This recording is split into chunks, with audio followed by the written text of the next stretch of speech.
Welcome back to OBR's top stocks to watch for the week of August 15th. Let's get right into this video. This week we are getting a break from all the crazy news, and as you can see for our macroeconomic data, we do not have a lot. Just on Wednesday, we have news at 8:30 a.m. Eastern Standard Time and news at 2 p.m. Eastern Standard Time. That is our core retail sales, and FOMC meeting minutes. So high impact news events on Wednesday, especially at 2 p.m. during market hours. FOMC meeting minutes will have some reaction, but besides that, that is all. And as you can see on screen right now is our earnings in the S&P 500 for this upcoming week as well. Moving over to our charts, we have quite a couple of exciting setups for this upcoming week. We are first going to go over SPY as always. So as of recently, we did see that we were in a three-wave counter move correction, which we thought was going to be ending shortly. Around the 417 level was the resistance we spoke about a lot, and then we were going to continue our move to the downside. Since this last week, we've confidently broken above our resistance at 417 and are already at our resistance of 430. We just closed Friday at 427.10.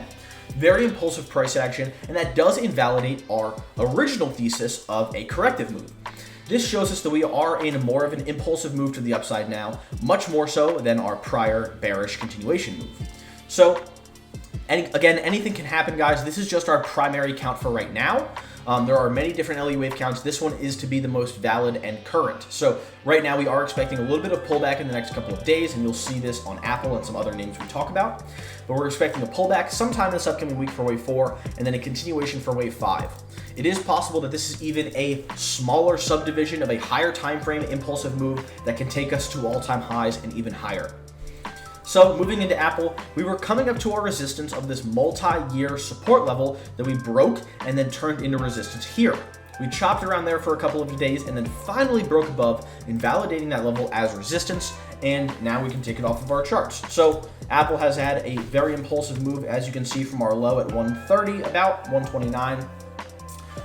And we've been essentially straight up. So I'm expecting a very similar situation on SPY. You can't fight this trend, guys. This is like trying to hop in front of a train if you're trying to get puts right now, especially considering all of the resistance level we just broke through.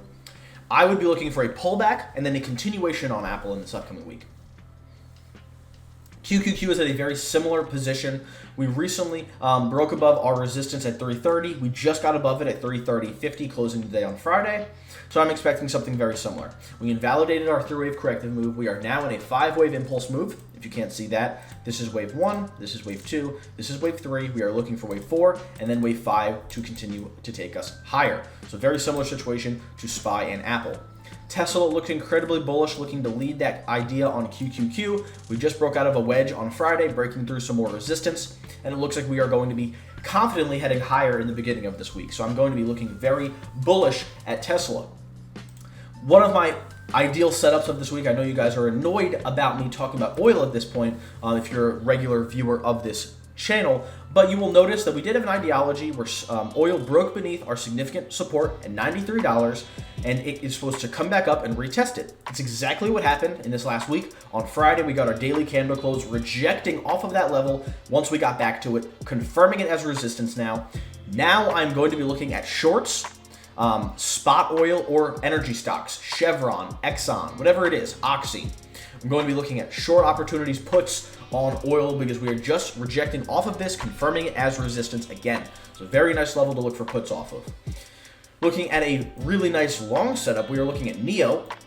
NEO broke out of this bullish channel that we were forming, and now we got a confident close above our resistance on the daily chart. This looks very, very good. In the beginning of this week, I will be looking for calls on NEO. We're looking to be going long.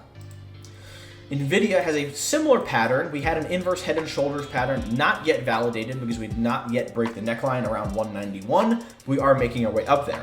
If we do break the neckline on this inverse head and shoulders, our stop loss will be beneath 167, and our take profit 1 will be at 211, and take profit 2 will be at 225. So this looks like a very nice trade to be setting up. Long NEO, long NVIDIA, short oil, long Tesla. That's kind of the idea for this week.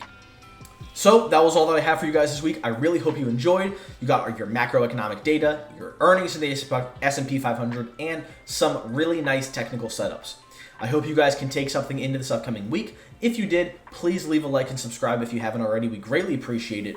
As always, on behalf from everybody OBR Investing, Happy trading, and we will see you in the next video.